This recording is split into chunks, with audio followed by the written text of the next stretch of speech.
has long shared a common destiny with its neighbors, remains committed to promoting regional peace and stability, as well as building a community with a shared future for mankind.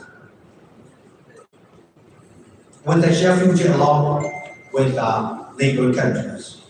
Looking ahead, China will continue to work hand in hand with regional partners to champion the Asian values of peace, cooperation, openness, and inclusiveness, resolutely upholding international fairness and justice, and serving as a source of stability in a turbulent world. Taking this opportunity, I would like to share a few ideas in the hope of inspiring further reflection and dialogue. First, with evolving theories of international order, we now see two contrasting schools of thoughts. One grounded in international law, and another one based on so-called rules. To be specific, so-called rules-based order and international law-based order. The latter raises important questions on exactly what and whose rules is this rules-based order founded? How do these rules relate to the established framework of international law? And ultimately, what kind of international order does the world at large and our region in particular truly need? Second, as Ukraine and other crises continue to spill over, some countries have sought to replicate bloc confrontation in the Asia-Pacific by promoting the idea of an Asia-Pacific NATO. Faced with such divisive intentions, we must ask, what sort of security architecture does our region require?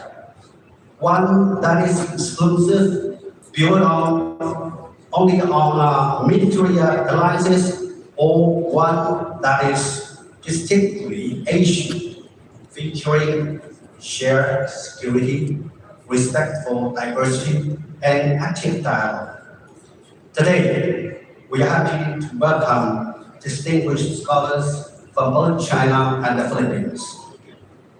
We look forward to meaningful exchanges and that will generate fresh insights and help build greater consensus. In closing, I sincerely wish this event every success. Thank you, and mahalo.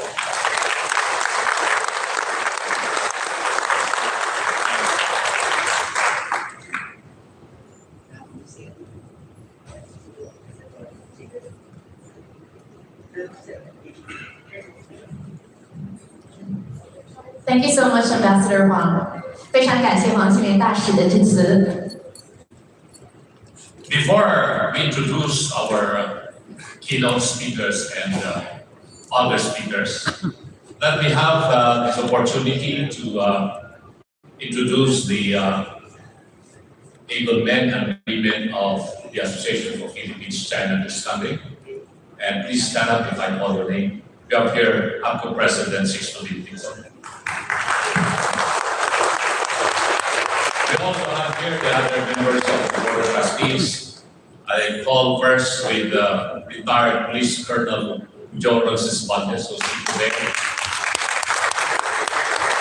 We also have here retired Police General Fernando Pazin, the treasurer of ABC. We have two of the most prestigious media personalities here. Trustee Adolfo Panginawan and Trustee Herman Gil Laurel, and one of our lady trustees here, Madam Mavi Chai, and one of the youngest successful businessmen from Northern Luzon, Mr. Fernando Chong. So they are the men and women behind the APCO. 欢迎各位非中了解协会的领导，欢迎你们。Let me now introduce for today's forum. We have assembled a remarkable cast of academicians, experts, and scholars on regional and international issues to lead the discussion and exploration of the topic at hand. Ensuring continuing peace and security in the Asia-Pacific region. 今天论坛的主题是守护亚太地区和平与安全。那么今天我们非常荣幸地迎来了很多知名的专家来为我们讲话。Let me introduce first our guests, 3 panelists from abroad who come from prestigious institutions. First is Professor Victor Gao. He is a lawyer. Now he's a professor of Suzhou University, Vice President of Center for China and Globalization, and Chairman of the China Energy Security Institute. He has held senior roles in diplomacy, law, investment banking, and corporate leadership, including Morgan Stanley, CICC, and CAOOC. With decades of experience in global finance and energy, Professor Gao has advised major institutions worldwide. He holds advanced degrees from Yale University and Beijing, and is a licensed lawyer in New York. Professor Victor Gao. 今天第一位的特邀嘉宾是高志凯教授，他是现任苏州大学的特聘教授，是全球化智库的副主任，同时担任中国能源安全研究院的院长。他曾在外交、法律、投资银行、企业管理等多个领域任职，并积累丰富的经验，包括摩根士丹利、CICC 等机构以及中海油等大型企业的高管职务。他在耶鲁法学院取得法学博士学位，在北京外国语大学获得硕士学位，曾在美国纽约取得律师执业的资格。Please welcome with a round of applause our first keynote speaker, Professor. 掌声有请主旨演讲嘉宾高志凯先生。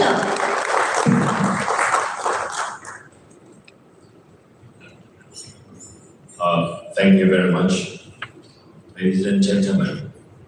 This is truly my greatest honor to be here, and let me give my respect to His Excellency Ambassador Wang from China, and so many other excellencies, and so many other distinguished guests, not only from the Philippines, but also from China, from many other countries.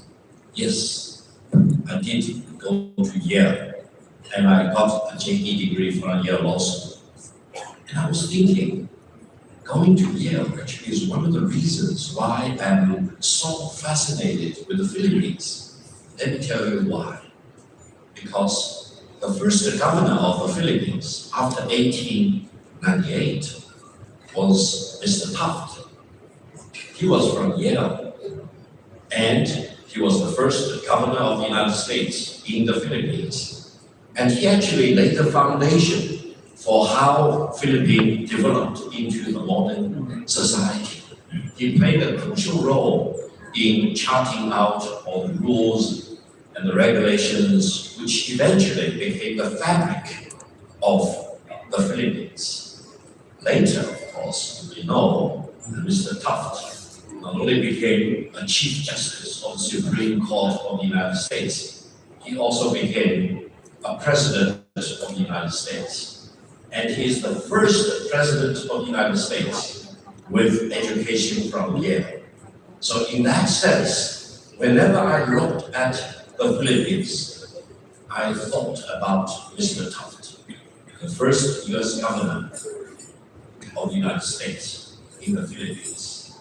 We all together have 5 presidents of the United States with educational background from Yale, including President Ford in the 1970s, President George H.W. Bush, and President Clinton, of course, and President Bush the Jr. Now you may know the Vice President of the United States, J.D. Vance, was also from Yale Law School.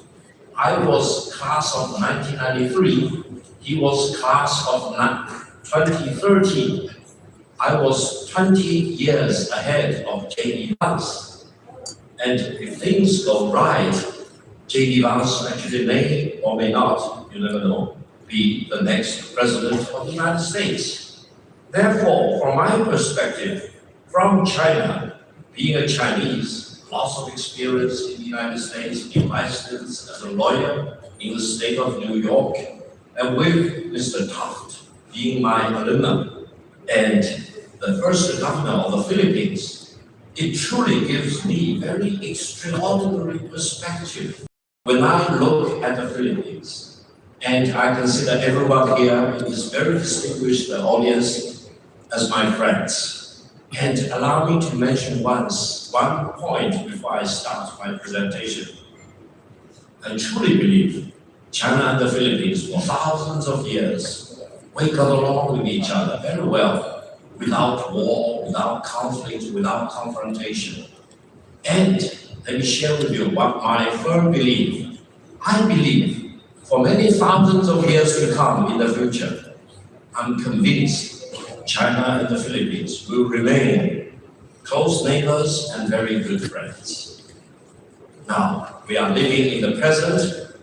At present, there are some ups and downs in our bilateral relations, of course. We need to deal with these tensions, which, if left unattended, may actually flare up into major crisis, which would not be good for China or for the Philippines.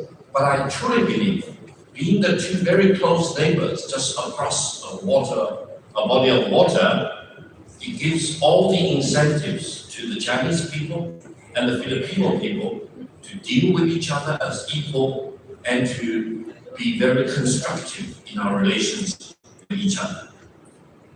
Allow me to start my presentation. I first came to the Philippines back in 1993 when I was a lawyer in the Wall Street working for a distinguished American law firm. Now, I came here to work on the convertible bond issue by Robinson Department Store. I worked as a lawyer, later I worked as a banker with Morgan Stanley, and we have a very good business in the Philippines. Now, back in 1993 and 1994, let me tell you the real truth. The Philippines, or at least Manila, which I visited at that time, was much more advanced and much more developed than most of China. At that time, the Philippines was considered one of the most developed countries in this part of Asia, one of the leading nations in the ASEAN framework, whatever it was called at that time, and a country with great expectation and with great aspirations. And at that time, if I remember correctly, China was very poor, very not developed. But if we fast forward to today, 2025, China is already the largest economy. If we use purchasing power parity, China is about 135% that of the United States. In terms of the official exchange rate, China is next only to the United States. My belief is that in another 5 to 10 years, the size of the Chinese economy, if we still use official exchange rate, will be larger than the United States. And if you believe in Elon Musk, he keeps saying by the middle of this century, China will be about twice the size of the US economy. So we are living in a fast changing world. We can compare China and the Philippines back in 1993, 1995. We can compare China and the Philippines today. We can compare China versus the United States today in terms of purchasing power parity or official exchange rate. But we can also look forward into the future. Let's say by 2050. Just imagine for the Filipinos. You always have very strong relations with the United States, for whatever reason, ever since 1898. And then the United States by 2050 will remain one of the most important and consequential countries in the world. But then, just across the body of water, you have China as one of your biggest neighboring countries, twice as big as the United States in terms of the size of the economy. So, my gift and my contribution to my friends in the Philippines is to be friendly with the United States and be friendly with China. It will be suicidal if you want to be friends with one and then enemy with the other, because that's not going to help the fundamental interest of the Philippines. Be friends with both China and the United States probably will be the best strategy for the Philippines. Now, another point I want to share with you. I traveled to more than 100 countries in the world, and I truly believe Philippines is one of the countries which has all the natural endowments and the geographical location which will make the people in the Philippines one of the wealthiest nations in the world. Look at the country, look at your geopolitical position, look at the fact that you are just a body of water away from China, a body of water a little bit further from Japan, and across the Pacific Ocean from the United States. You should be in the hub of everything going from east to west, from north to south. What is missing, according to my observation, is what China has been doing ever since 1978. Let me share with you. Just now, one of you mentioned I worked for Deng Xiaoping as his interpreter. Yes, I worked for Deng Xiaoping for more than 20 of his very important meetings with foreign visiting dignitaries. Now, Deng Xiaoping told us to focus only on several things. One is to maintain domestic stability at any cost. If you do not have domestic stability, you cannot develop. And look at the Philippines, you need to maintain your domestic stability, of course. Then the second point, equally, if not more importantly, keeping peace in the world. It doesn't mean that China can dictate peace to many countries in the world, but it means that China wants to avoid getting involved in any war with anyone in the world. Because without peace, you cannot have domestic stability. And without peace and without stability, you cannot get your economy developed. And the third point is even more important. Let me share with you this open secret. Deng Xiaoping always said, development is the hard truth.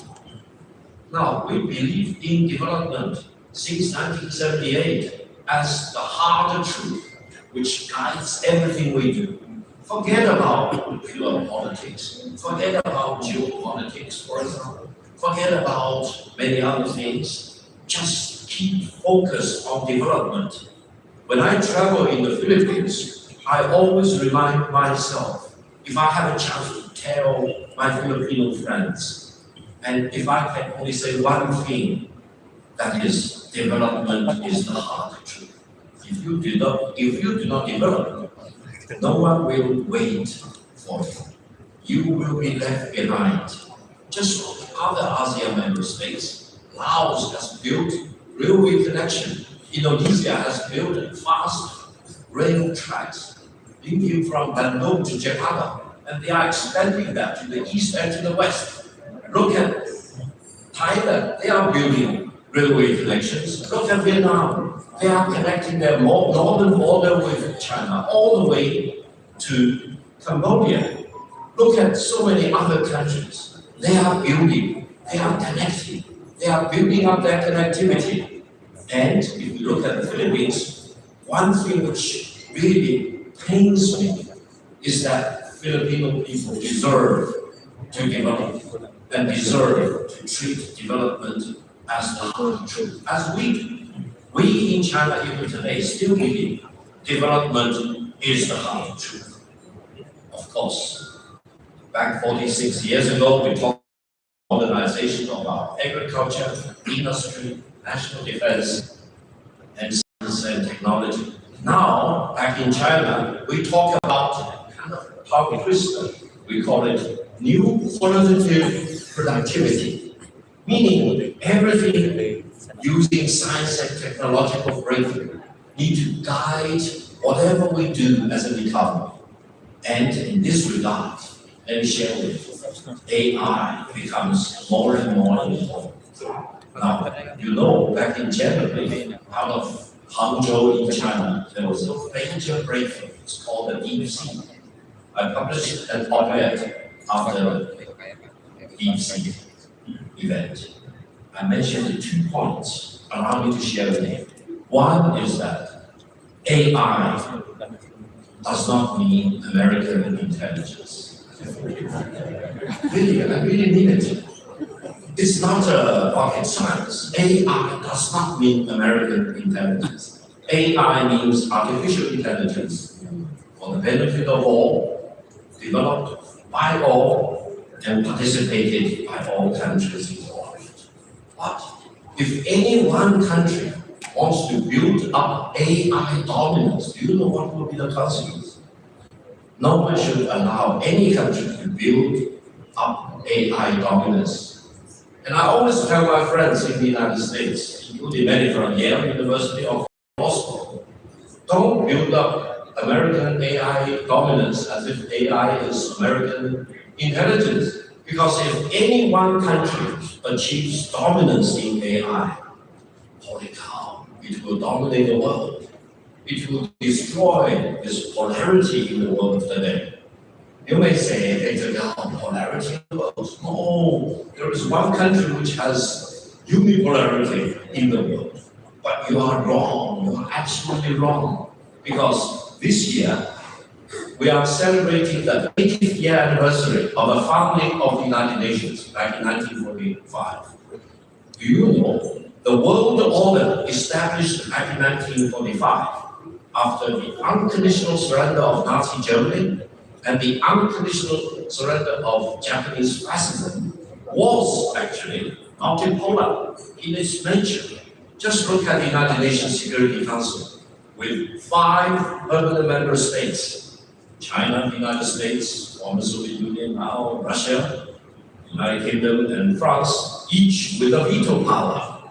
Meaning, these 5 permanent member states check and balance each other, preventing any one country from achieving dominance. Why? Do you know why? You need to ask why. Because the rule of thumb is that if any one single country achieves dominance of the world, it may enslave all the other countries. It may hold a gun at your head. It may issue ultimatum to you. It may force you to calm down, kneel down. It may actually go back to the rule of the jungle rather than rule of civilization. So we are living in a fast-changing world. I believe this so-called reciprocal tariff war demonstrates that no country should be allowed to achieve dominance over the world. Now, ever since April the 2nd, I've been interviewed on multiple occasions, and I've declared in my own humble capacity that the tariff war launched by the United States is the wrong war, and the United States government is holding a gun at everyone's head. For example, I proclaim that this is the wrong war. But so many countries basically could not resist the maximum pressure from the United States until one appeals court in the United States, through its ruling, declared most of the elements of the global reciprocal tariff war launched by the United States are illegal and even unconstitutional in the United States. Of course, that forces the Trump administration to rush the case to the Supreme Court of the United States, and the United States has decided to do an urgent review of the situation. They've scheduled sometime in October next month to review this very, very extraordinary case. whereby the appeals court in the United States ruled against the government of the United States, declaring the tariff war as illegal and unconstitutional. So I think we need to wait until the final ruling of the Supreme Court of the United States, and whatever decision of the Supreme Court, I think we all need to do the right thing. That is to protect free trade. I hope China will protect free trade. The Philippines will also protect free trade. All the ASEAN 10 countries will protect free trade, because free trade deserves to be protected. Without free trade, and free trade includes free trade in goods as well as free trade in services, the Philippines earns a lot of income through free trade in services. So in that sense, we are all in the same boat. We all need to rise up and defend the free trade, either free trade in goods or free trade in services. Now, we are also living in a world in the sense that we are at a threshold of peace versus war. Now you see so many wars in Ukraine, between Russia and Ukraine, and whoever that is behind Ukraine, sometimes you say, well, the United States was behind the Ukraine. And now President Trump said, if I were president of the United States back in 2022, the war would never have happened. And President Putin in Alaska on August 18th also declared that if His Excellency President Trump were the president of the United States in 2022, the war in Ukraine would never happen. So what exactly is the problem with the war in Ukraine? The war in Gaza. So many people killed. More than 70 million innocent people, civilians, were killed. 3/4 of them, men and women and children, for example. It's horrific. And we have other wars against Iran, and amazingly, war between India and Pakistan, for example, involving one of the largest scale aerial battles, probably since Vietnam War. And in the middle of all this, the Ambassador Wang from China also mentioned just now, on September the 2nd, there was a big celebration in Beijing, attended by about 27 heads of states and heads of government from so many other countries, and many other deputy prime minister, ministers of all kinds, foreign ministers from more than 180 countries in the world were all gathered in Tiananmen Square to celebrate what? Two things. One was the 80th year anniversary of the victory of the Chinese people's war of resistance against Japanese aggression. And the second was the 80th anniversary of world's anti-fascism war. Both ended in August and September 1945.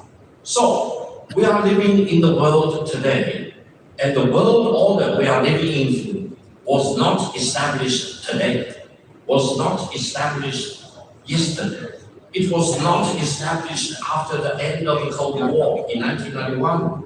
It was, allow me to mention, established back in 1945, when Japanese fascism was defeated, when Nazi Germany was defeated. Now, in this context, allow me to mention one point. China made the greatest sacrifice, and we did most of the heavy lifting to defeat fascism. Why? Because for the United States, the war against Japan was less than 4 years. For China, the war of resistance against Japanese aggression started in 1931 and it lasted 14 years. At the height of the Japanese occupation, Japan occupied about half of the Chinese landmass, and they closed off almost all the Chinese coastline. Japan wanted to defeat China. Japan wanted to wipe out the Chinese culture, wipe out the Chinese civilization. They claimed that the Japanese nation was the finest example of the civilization in our part of the world. This actually forced everyone in China to rise up to commit to defeating the Japanese aggressors. Let me share with you, the Second World War was not the Second European War. I was shocked to hear some European leaders pretending that they are shocked that China said China made a lot of contribution to defeating fascism. Let me tell that lady in Brussels, don't be shocked. Without China fighting against Japanese aggression for 14 years in a row, sacrificing more than 35 million people, my nationals, the Chinese nationals, let me tell you, Japan and Nazi Germany may actually pool their resources and attack Soviet Union and really establish their gridlock on the Eurasian continent. And if Japan completely defeated China, or if China really surrendered as, pardon me, I hope there is no Frenchman here, as France did in the Second World War, you know, at the height of the Japanese aggression, they had more than 4 million Japanese soldiers occupying China. If Japan forced China to surrender, Japan would be able to reallocate all their soldiers from the China theater to fight against the Americans in the Pacific theater. I think we will be living in a completely different world. And in this sense, allow me to mention, after Pearl Harbor, the Philippines was subjugated to Japanese occupation for about 4 years. So in that sense, the Chinese people and the Filipino people, we should be allies together because we suffer the same scourge and we fought against the same fascist regime in Tokyo. Now, in the world of today, you also hear lots of people talk about destined for war, implying that between China and the United States, these two countries are destined for war. And that theory, the trap theory, was proposed by one very eminent professor from Harvard. Fortunately, it's not from Yale. Otherwise, I probably would not say what I'm going to say. He said, based on his analysis of cases of war, he came up with a theory of Thucydides' trap, implying China and the United States are destined to fight a war against each other. Now, I felt uncomfortable with his theory from the very beginning, not because he was from Harvard, I went to Yale. I thought something must be wrong in his theory. And now, standing here in Manila, in front of all the distinguished excellencies, let me tell you, I now call that theory, destined for war theory, applied to China and the United States, as a fantasy. Why? Why do I call it as a fantasy?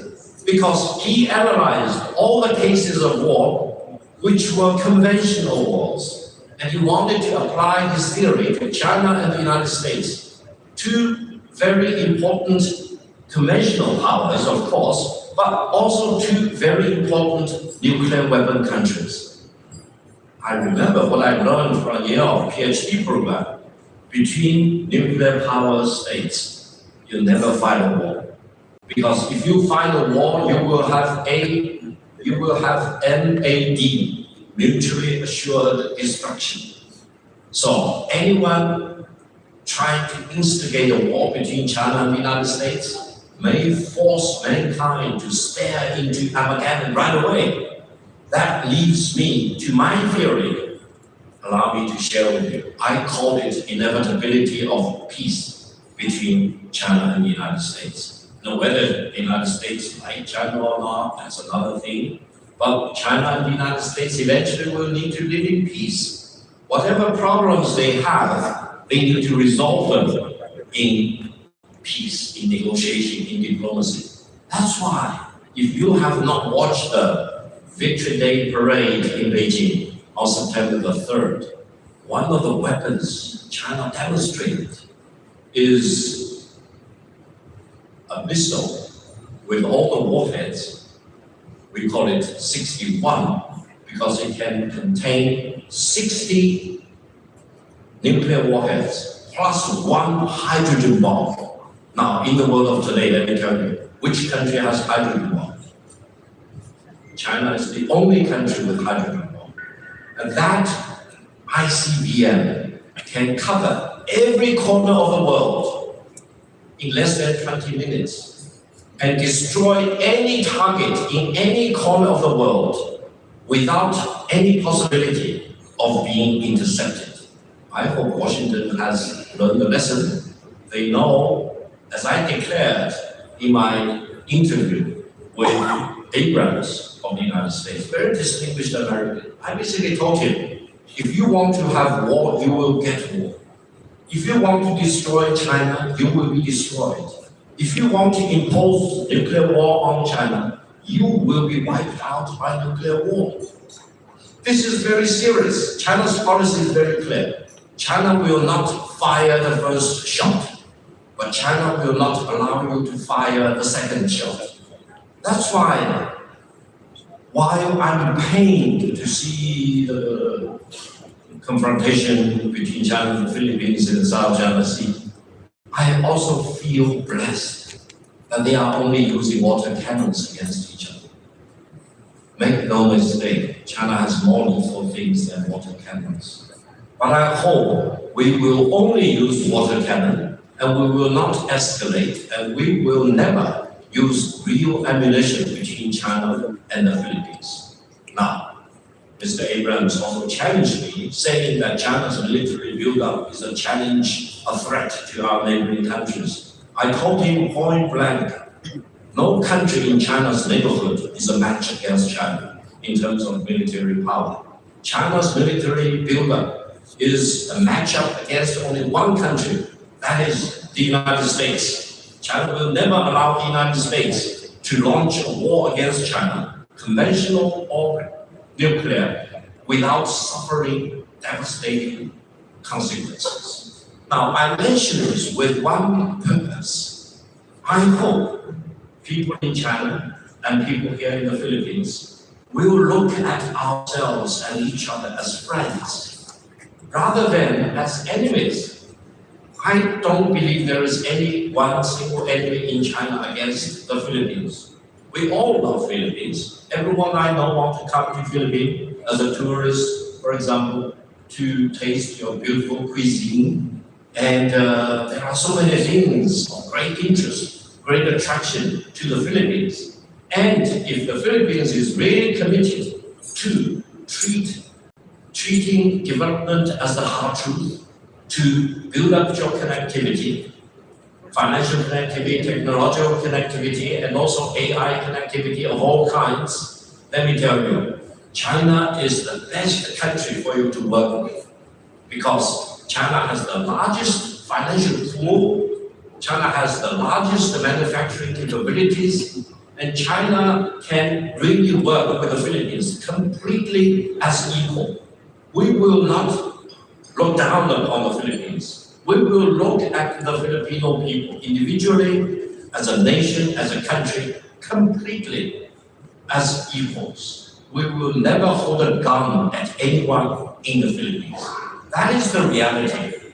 Now, the United States is great in many other senses, of course, but do you really think the United States will come to the Philippines with money and with manufacturing contribution? They are really depleting their own manufacturing capabilities.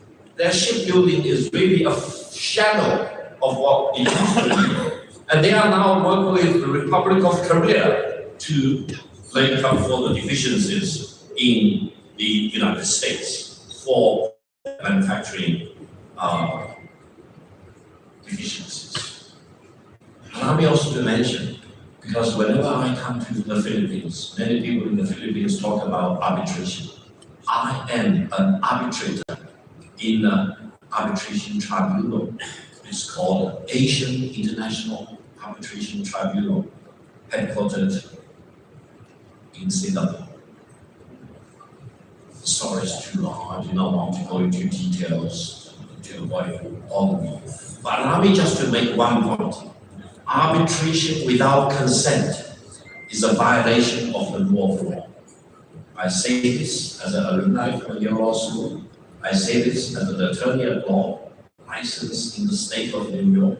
I also say this as a Chinese national. I can bring you to court, whether you agree it or not.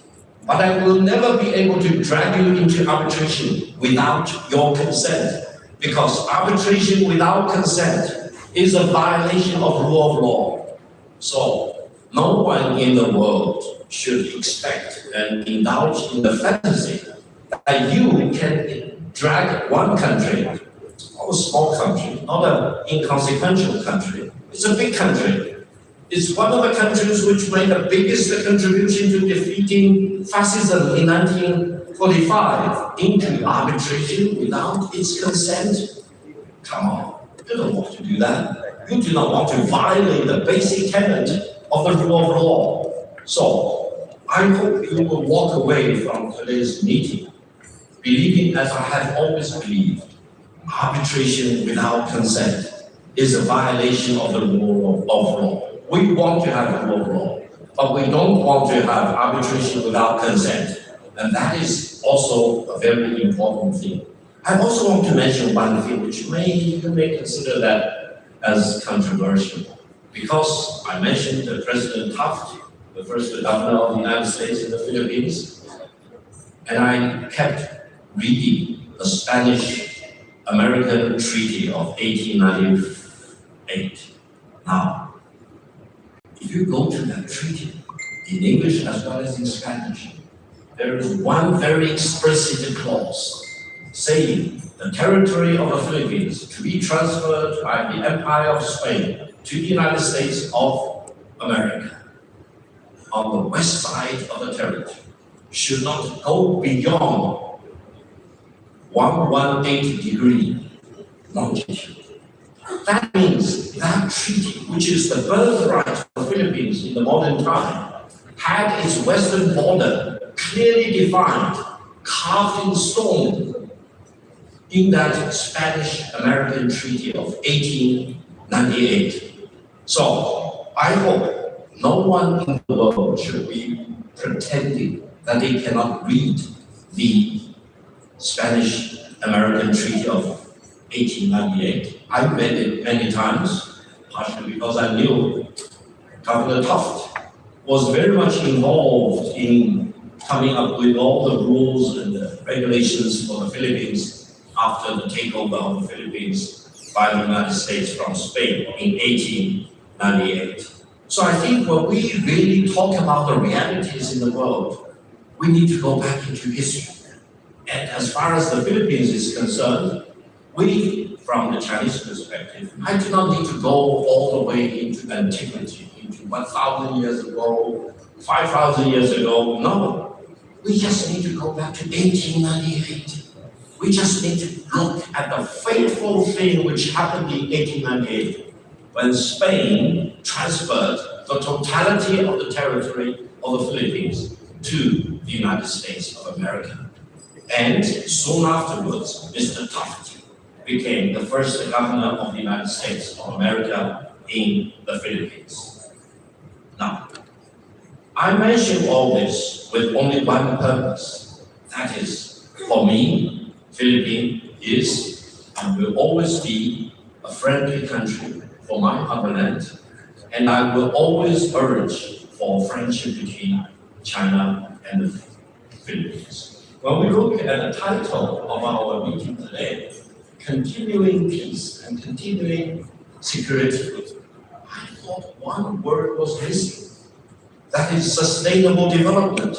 Because we need peace and security for their own purposes, but without peace and security, we cannot develop.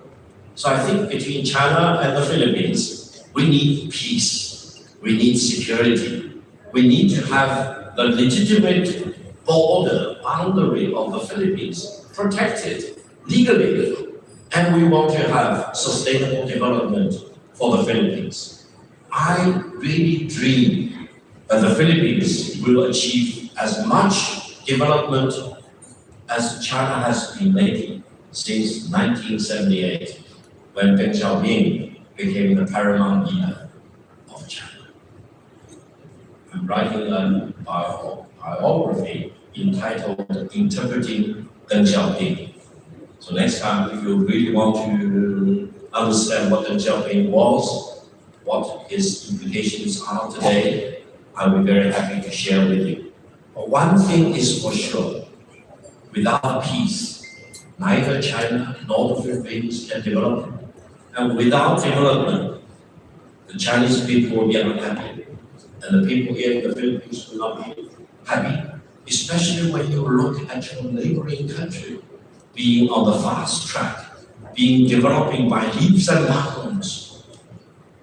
It is time for the Philippines to really wake up and treat development as your hard truth, as we in China treated development as our hard truth ever since 1978.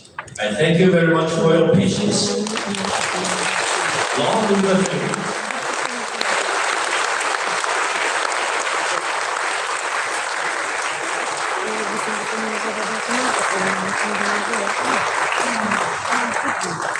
Thank you so much, Professor Victor Gao. 非常感谢赵世凯教授。 Well, Professor Gao mentioned about AI. While it's not American intelligence, maybe we can call it Asian intelligence.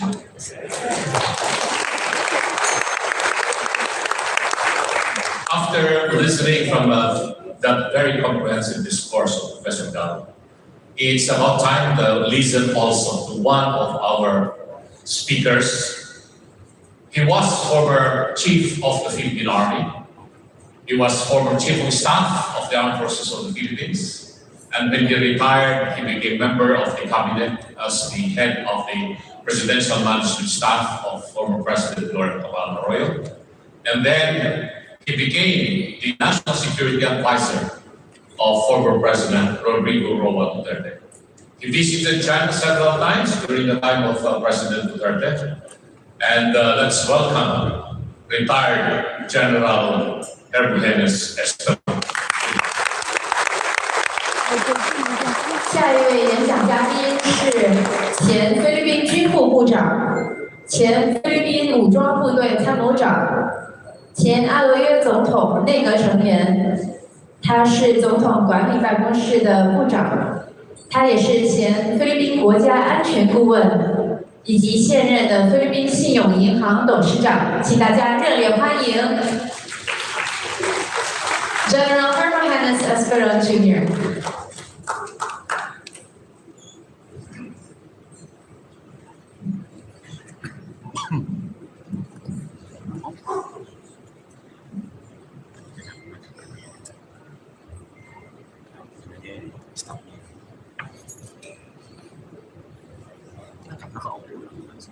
I am now the next speaker to Mr. Victor Gao, who did it in 40 minutes. I hope to do it in 39 minutes. Oh, but perhaps 15 minutes. Promise. Distinguished colleagues, members of the diplomatic corps, led by Ambassador Francis Chua, my good friend, fellow speakers and panelists, distinguished ladies and gentlemen, good afternoon. I am honored to speak before the 14th Manila Forum for Philippine-China Relations. And I'd like to extend my sincerest thanks to Attorney Lambino for the invitation from the Association for Philippine-China Understanding.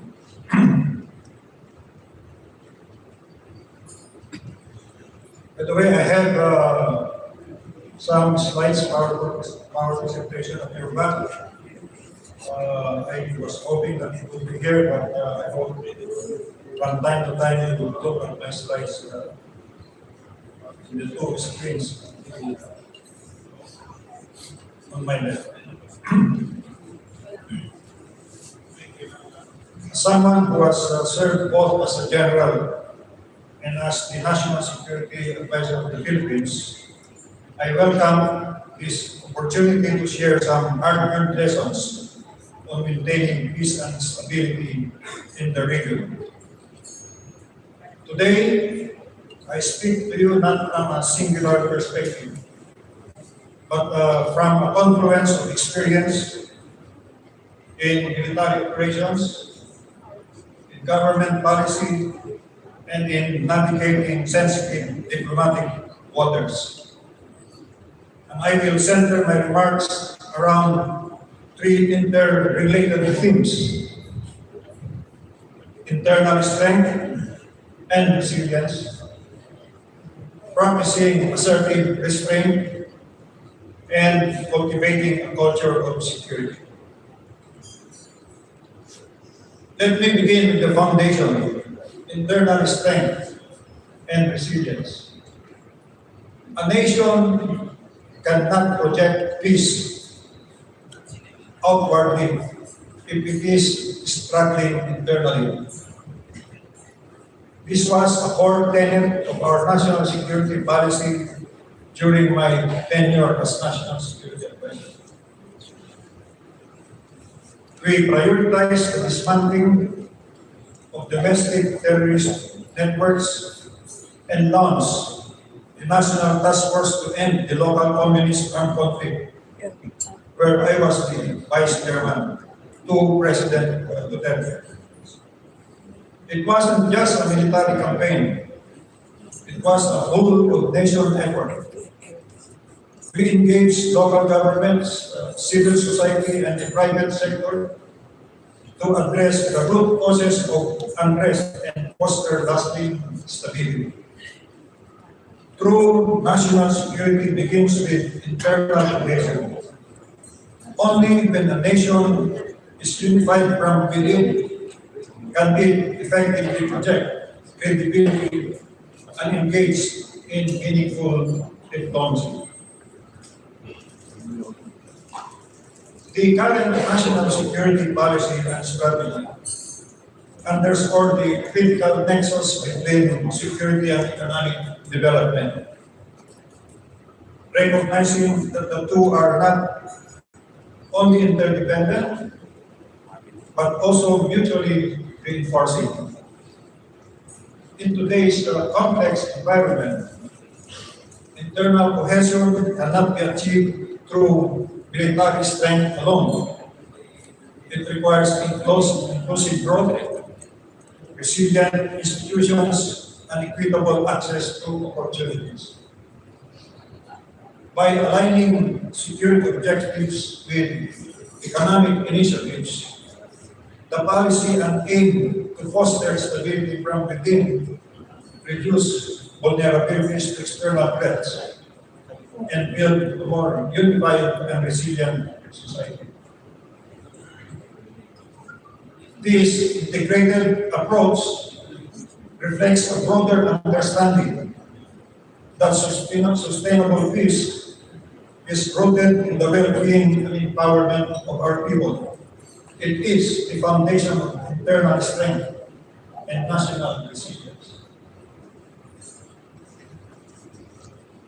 Internal strength empowers us to uphold sovereignty without escalating conflict.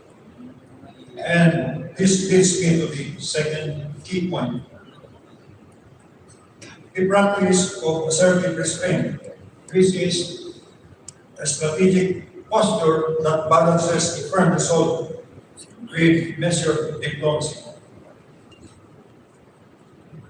The West Philippine Sea has long been a flashpoint, and as the former head of the National Task Force for the West Philippine Sea, I have personally dealt with the presence of foreign maritime militia vessels,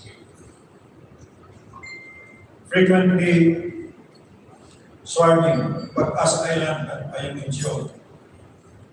In this instance, our response was measured yet resolute. We filed diplomatic protests. We mobilized regional partnerships, and we maintained operational readiness without succumbing to provocation. The principle of assertive restraint calls for standing firm in defense of our rights, including the landmark 2016 arbitral ruling and the provisions of United Nations Law of the Sea or UNCLOS, while resisting the impulse to escalate tensions.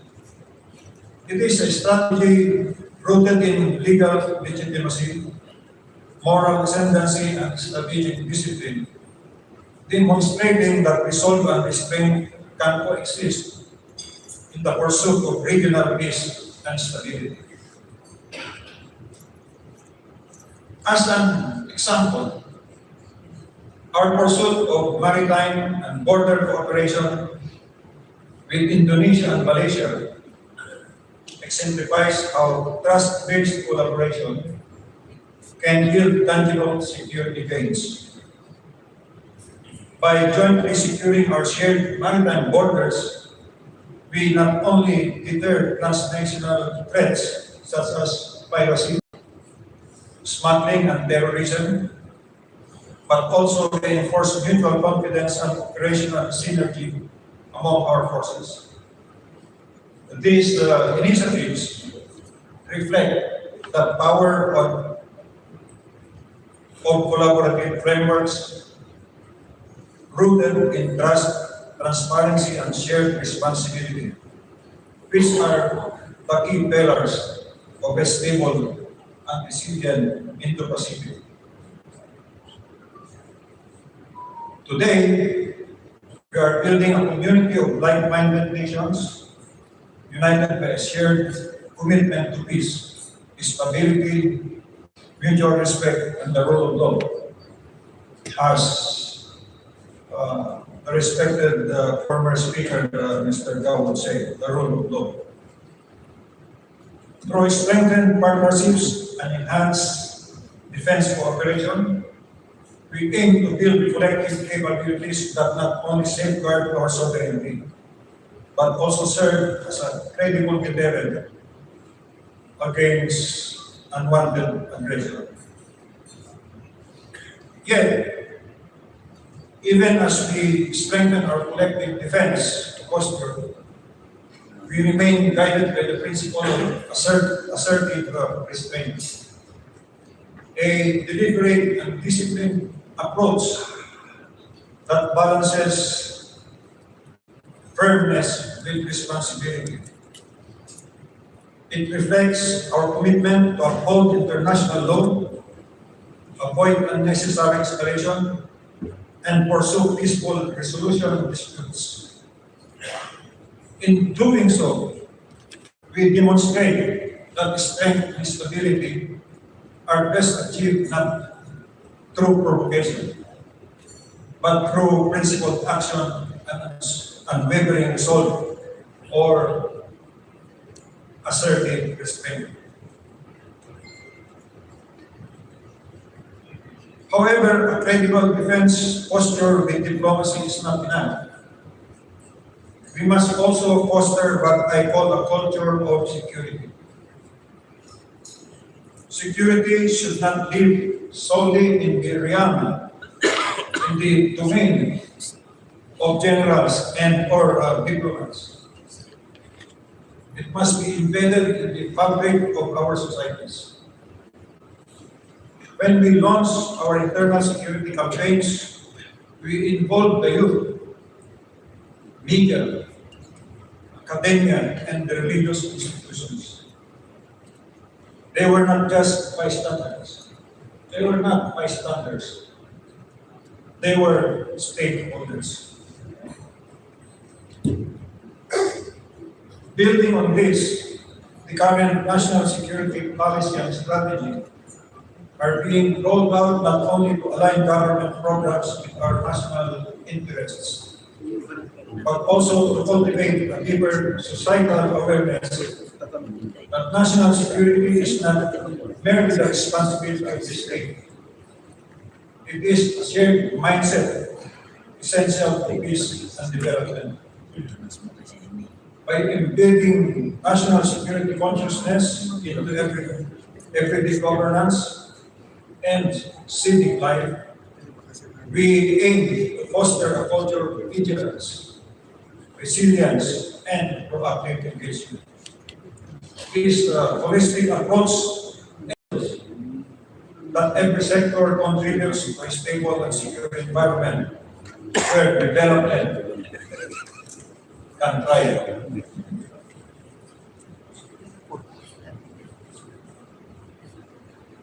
The security mindset anchored on mutual respect must now be embraced across the Indo-Pacific, serving as a cornerstone for building a peaceful, prosperous, resilient, and inclusive region.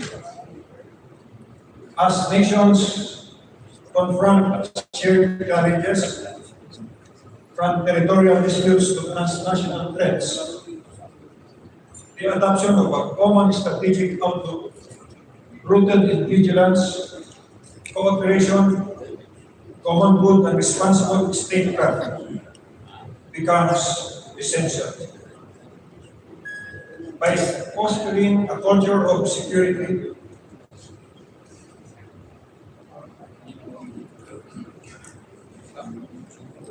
it is viewed that this culture is not only a defense imperative, but also as a development enabler. We can collectively shape them an Indo-Pacific where stability and progress can go hand in hand. Let us not forget, for example, that ASEAN, the Association of Southeast Asian Nations, despite its limitations, has played a crucial role in preventing major conflicts through consensus and dialogue. However, as security challenges in the region grow more complex, ASEAN's emphasis on socio-cultural and economic integration has left a noticeable gap in its security architecture. Strengthening ASEAN's culture of security is essential, not only to safeguard and sustain the economic gains that it has achieved, but also to ensure that it remains a credible and effective contributor to peace and stability in the Indo-Pacific. To conclude, peace and stability in the Indo-Pacific will not be achieved by one nation or one strategy alone. We must strengthen our nations from within to allow it to act with principled and assertive restraint. Above all, we must nurture a collective security culture, one that is inclusive, adaptive, respectful, and forward-looking. Only through shared commitment and strategic cooperation can we shape a region defined not by rivalry, but by resilience, cooperation, and lasting peace. Let us ensure that integrated diplomacy is not merely a reaction, but a posture of readiness. Let us demonstrate that the strength and peace are not opposing forces, but enduring partners in shaping a secure and prosperous future. And let us remember that diplomacy without a credible military strength is an invitation to assertiveness by opposing forces. This brings me to the instruments of national power as well. I am sure that most of you here are familiar with these instruments of national power. These are diplomatic or diplomacy as embodied by Ambassador Lambino and Francis and Ambassador Juan. Informational, again embodied by Ambassador Tiglaw as a former spokesperson. Military, we are here, many of us are here. I just saw the former Defense Secretary, General Magsalita. Welcome back.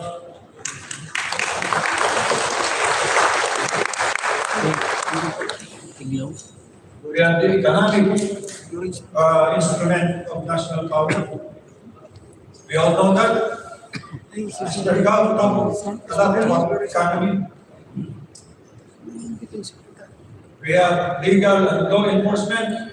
We have many of our police officers here and from the judiciary. You know that.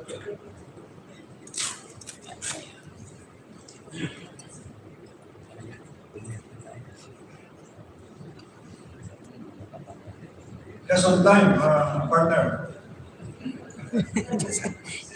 Inasar yung kanyang kapatid. We have Bumanggi na sa intelligence, which must be differentiated from information. Intelligence is one of the coordinating elements of national power, as they all are.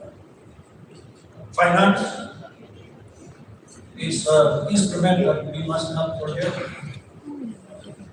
The stronger the peso is, the better we are in auditing projects and budgets, the better we are. And development. Mr. Cow, this is your line. Development. Development. Big instrument of national power. If we cannot develop, we can never be powerful. Remember that. Development. I hope I will be given another time to discuss this detail, but for now, in closing, I can only say that a nation's strength lies in the strategic integration of its instruments of national power. When aligned with purpose and principle, they become the foundation of national resilience and global influence, and can meaningfully contribute to peace and stability in the Asia Pacific region. Thank you very much for this opportunity to speak to the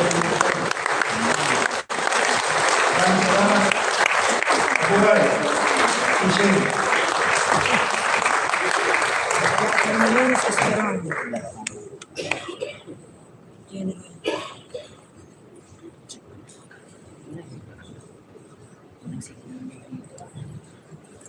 Thank you so much, General Esperon. Thank you, Secretary Esperon, for the wonderful presentation of what would ensure Ang ganda peace talaga ng and boses na to ni security Raul. in the Asia Pacific region, and also the speech of Professor Gao. Sustainable development is really essential. Before we continue with the forum, let's have a short coffee break, and we're going to ask our ushers to bring up the chairs there, and we're going to call the other reactors together with our two keynote speakers to come on the stage. And let's have about 10 minutes coffee and tea break. So relax for a few minutes. And I will take this opportunity to again acknowledge the arrival and presence of former Defense Secretary Lambino, my mentor in law. Ay, mental sa God. Well, he was former military attaché of the Classmate pala Philippines sa in the United States. And then when he retired from the armed forces of the Philippines, he opted to join the cabinet of former President Rodrigo personally as Defense Secretary. Yun nga po mga kabayan. So, narinig niyo na po yung mga nagsalita po dito. Ayan po si Attorney Raul Lambino.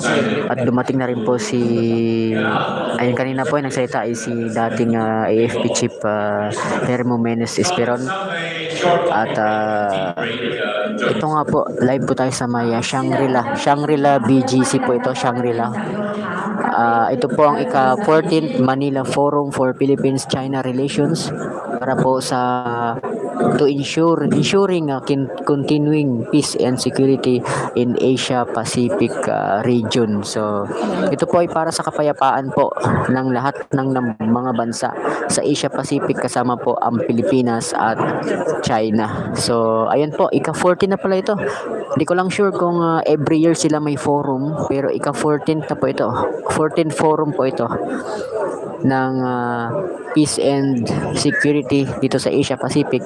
At ito nga po ay sa relationship din between Philippines and China. So ayan po mga kabayan, magandang hapon po. Pa-like, share, and subscribe po tayo. Ayan, shout out po sa lahat. Sino mga nandito? Si Sir Joseph Umaga, Danilo Marte, Liang Samson, Ma'am Winnie Kalingasan, kay Conib, Efren Guheldi, Zenab Darami, Dominica Punar, Ma'am Braveheart. Ayan, shout out po sa inyo. Ayan. Coffee break lang daw muna.